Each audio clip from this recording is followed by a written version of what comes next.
বাচ্চাও কয়েকটি বড় হাঁস কুকুরে খেয়ে ফেলেছে। কুকুর তাড়ানোর অনেক চেষ্টা করেও লাভ হয়নি, আবার ফিরে আসে। এখন প্রশ্ন হলো, এই কুকুরগুলোর উপদ্রব থেকে বাঁচতে বিষ দিয়ে মারা যাবে কিনা? উত্তর হ্যাঁ, এটা আপনি করতে পারবেন, বিশেষ করে যখন এটা থেকে আত্মরক্ষার জন্য আপনার আর কোনো উপায় থাকবে না, তখন আপনার জন্য এটা নাজায়েজ কিংবা হারাম হবে না।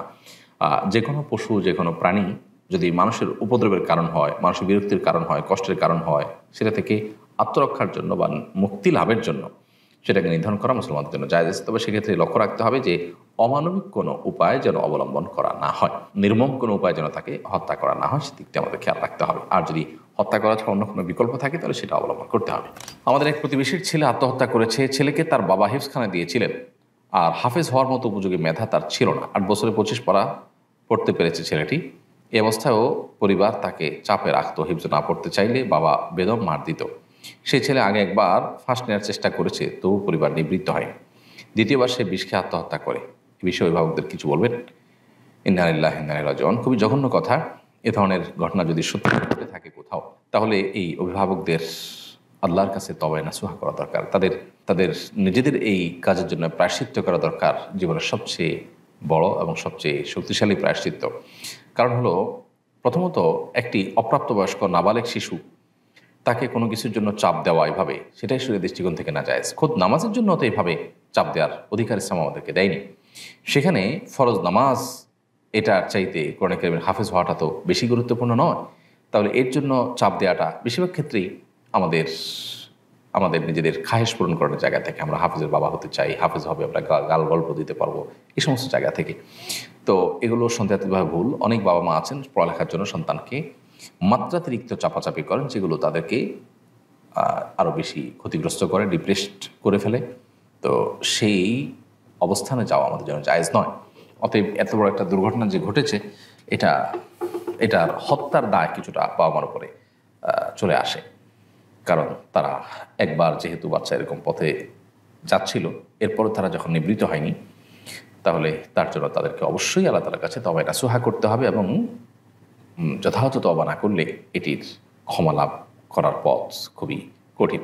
সুরাইয়া রিমি আপনি লিখেছেন, 4 রাকাত ফরজ নামাজের ক্ষেত্রে 2 রাকাত পড়ার পর তাশাহুদ না পড়ে দাঁড়িয়ে পড়লে করণীয় কি? সাহু সিজদা করলে কি নামাজ হবে? উত্তর হলো হ্যাঁ, সাহু সিজদা করলে নামাজ হয়ে যাবে। ফরজ 4 রাকাত নামাজের মধ্যে দ্বিতীয় রাকাতে বসাটা আপনার জন্য ওয়াজিব ছিল, সে ওয়াজিব তরক হয়েছে দাঁড়িয়ে যাওয়াতে, তাতে আপনার নামাজ নষ্ট হয়ে যাবে না। শেষে সিজদা সাহু দিলে নামাজ বিশুদ্ধ হয়ে যাবে ইনশাআল্লাহ তাআলা। আমরা এই বছর কোরবানিতে 2 বছরের কম বয়সী একটি গরু বিক্রি করেছি। আমরা ক্রেতাকে বিষয়টা জানিয়েছি, এতে আমাদের গুনাহ হবে কিনা? আপনি যদি ক্রেতাকে জানিয়ে থাকেন যেটা দিয়ে কোরবানি বিশুদ্ধ হবে না বা এর বয়স কম আছে, তাহলে সেক্ষেত্রে আশা করা যায় আপনি গুনাহগার হবেন না, এর দায় আপনাকে বহন করতে হবে না। তবে যদি মনে হয় যে কেউ এটা দিয়ে কোরবানি করবে এবং তিনি মাসআলা জানেন না, তাহলে জানিয়ে দেওয়াটা আপনার কর্তব্য। জাস্ট এটুকু যদি আপনি করে থাকেন, তাহলে ইনশাআল্লাহ আশা করা যায় আপনার গুনাহ হবে না। যিনি কোরবানি দিয়েছেন, যদি কেউ দিয়ে থাকেন, তাহলে দায়িত্বটা তার উপরে পড়তে হবে। আর যদি কোরবানি না দিয়ে থাকেন, তাহলে তার কোনো কথাই নেই। আমার ছোট মামা মারা গিয়েছেন। আমার মামি ওনার ভাসুর আর জায়ের সাথে আগামী বছর হজে যেতে চান, উনি কি যেতে পারবেন? উত্তর হলো না, ভাসুর মাহরাম নন। অতএব কোনো মাহরাম পুরুষের সাথে তার হজে যেতে হবে। সেই জন্য তাকে সর্বোচ্চ চেষ্টা করতে হবে কোনো মাহরাম খুঁজে বের করার। যদি সেটা না পাওয়া যায়, তাহলে সেক্ষেত্রে তার জন্য সেখানে হজে যাওয়াটা অপরিহার্য নয়, অর্থাৎ তিনি হজে মাহরাম ছাড়া গেলে বরং গুনাহগার হবেন। এরপরে মেহরিমা সুলতান নূর আপনি লিখেছেন, আমি প্রেম করে বিয়ে করেছি, কিন্তু শ্বশুরবাড়ির কেউ আমাকে মন থেকে মেনে নেয়নি। 6 বছর ধরে ভালো ব্যবহার করেও তাদের মন পাইনি। স্বামী বিদেশে থাকে, সবসময় পরিবারের কথা শুনে আমাকে সন্দেহ করে, গালি দেয় এবং সংসার ভাঙার হুমকি দেয়। আমি তাকে খুব ভালোবাসি, তবু সে সম্পর্ক ছিন্ন করার কথা বলে। ইসলামের দৃষ্টিতে আমাদের করণীয় কি? স্বামী স্ত্রী উভয়ে ভালো, বিদগ্ধ, বিচক্ষণ কোনো আলেমের শরণাপন্ন হতে পারেন, কাউন্সেলিং নিতে পারেন। উভয়ে পরস্পরের অধিকারগুলো সম্পর্কে পড়াশোনা, জ্ঞান অর্জন করা এবং ভালো মানুষের সোহবত সান্নিধ্য নেওয়া, এটা আপনাদের জন্য গুরুত্বপূর্ণ। আমার মনে হয় আপনাদের নিজেদের যে কলহ, সেটা দূরের জন্য, বিশেষ করে আপনার স্বামীর পরে আপনি যে অভিযোগ করেছেন, সেটা যদি সত্য হয়ে থাকে, তার জন্য এটা আরও বেশি গুরুত্বপূর্ণ। বিধায় সেই বিষয়টি আপনি তাকে দেওয়ার চেষ্টা করেন। আলহামদুলিল্লাহ, এবার হজ সম্পন্ন করলাম। হজের শিক্ষা কীভাবে পরবর্তী জীবনে কাজে লাগাতে পারি, এ ব্যাপারে আপনার পরামর্শ নির্দেশনা কামনা করছি। ধন্যবাদ। আল্লাহ তাআলা আপনাকে আপনার হজকে সুসম্পন্ন করার তৌফিক দিয়েছেন, এবং দোয়া করি আল্লাহ তাআলা আপনার হজকে হজ্জে মাবরুর, হজ্জে মকবুল, এমন হজ যে হজ মানুষকে নিষ্পাপ টেনে দেয়, সেরকম হজ হিসাবে আল্লাহ আপনার হজকে কবুল করুন।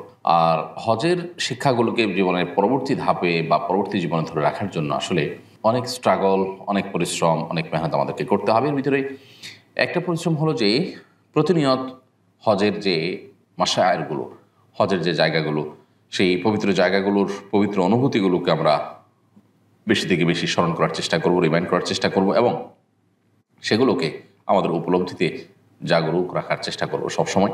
আর একটি ভালো পরিবেশ, যে পরিবেশ তাকওয়ার পরিবেশ, দিনী পরিবেশ, নেককারদের পরিবেশ, সেরকম পরিবেশের মধ্যেও আমরা যথাযথভাবে আমাদের নিজেদেরকে এঙ্গেজ রাখার চেষ্টা করব, সময় কাটাবার চেষ্টা করব ইনশাআল্লাহ তাআলা। যখন মানুষ ভালো পরিবেশের মধ্যে থাকে, নেককারদের পরিবেশের মধ্যে থাকে, তাদের চৌহদ্দি এবং সারাউন্ডের মধ্যে থাকে, তখন তার জন্য দিনের কাজ করা বা দিনের পথে চলাটা তুলনামূলক সহজ হয়। অনেকে হজ করে এসে নিজের আগের যে গড্ডালিকা, আগের যে স্রোত, আগের যে পরিবেশ, সেখানে হারিয়ে যান, যার কারণে তারা আর সেখান থেকে ব্যাক করতে পারে না। তো এই জায়গাটাতে আমাদের ফিরে আসাটা দরকার এবং গুরুত্বপূর্ণ। আল্লাহ আপনাকে সে তৌফিক দান করুন। সেই সাথে আল্লাহর কাছে খাসভাবে দোয়াও করতে হবে যে আল্লাহ আপনি আমাকে হেদায়েতের পথে পরিচালিত করুন, অবিচল রাখুন, হেদায়েতের থেকে যেন আমি বিচ্ছুত না হই, সেটি আল্লাহর কাছে দোয়াও করে যেতে হবে। আর এছাড়া হজ করে আসার পরে ইমানের কিছুটা চার্জ হয়, এরপর আবার রিচার্জ করতে হয়। একটা সময়ের পর আমরা যদি রিচার্জ না করি তাহলে সেক্ষেত্রে আবার দেখা যায় আমরা ফিরে চলে যাই আগের জায়গায়। এই জন্য নিয়মিত আমাদের ইমানের নবায়ন করা দরকার, আমাদের ইমানের রিচার্জ করা দরকার।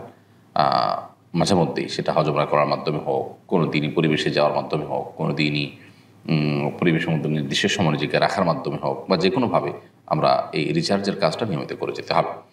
জেসমিন আক্তার লিখেছেন, কেউ যদি কারোর জন্য আত্মহত্যা করে তার দায় কি যার জন্য আত্মহত্যা করেছেন তার উপর বর্তাবে?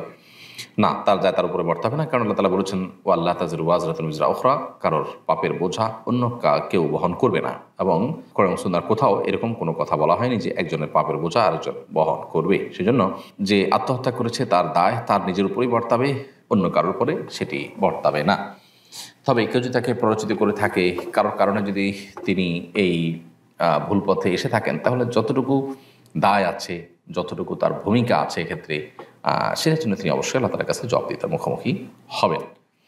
তবে এর মানে এই নয় যে আত্মহত্যাকারী মাপ পেয়ে যাবেন। তিনি তার গুনাহের জন্য, তার এই পাপের জন্য, অপরাধের জন্য, আত্মহত্যার এই কবিরা গুনাহের জন্য স্বতন্ত্রভাবে আল্লাহ তাআলার কাছে শাস্তির মুখোমুখি হবেন। এটা হলো সবচেয়ে দুর্ভাগ্যজনক বাস্তবতা যে কোনো ব্যক্তি দুনিয়ার কোনো কষ্ট থেকে মুক্তি লাভের জন্য আত্মহত্যার পথ বাছাই করে নিলেন। দুনিয়ার কষ্ট থেকে তিনি আপাত দৃষ্টিতে মুক্তি পেলেও আখিরাতের অনন্ত অসীমকালের কষ্টের পথে তিনি পা বাড়ালেন। তাহলে কষ্ট তার আসলে আরও বাড়লো, কমলো না। এটা হলো সবচেয়ে দুর্ভাগ্যজনক বাস্তবতা। জামাতে শেষ 2 রাকাত পেলে ইমামের সালামের পর আমি কি শুরুতে ছুটে যাওয়া প্রথম 2 রাকাত পড়ব নাকি শেষের 2 রাকাত মনে করে পড়ব? উত্তর হলো, কারো যদি প্রথম 2 রাকাত ছুটে যায়, 4 রাকাত নামাজের শেষের 2 রাকাত পান, তাহলে তিনি যখন ইমাম সালাম ফেরানোর পরে ছুটে যাওয়া রাকাতগুলো আদায় করবেন, তখন তিনি প্রথম 2 রাকাত জ্ঞান করে পড়বেন, অর্থাৎ সূরা ফাতিহার সাথে সূরা মেলাবেন। এটি করে যদি তিনি সালাত আদায় করেন, তার সালাত হয়ে যাবে।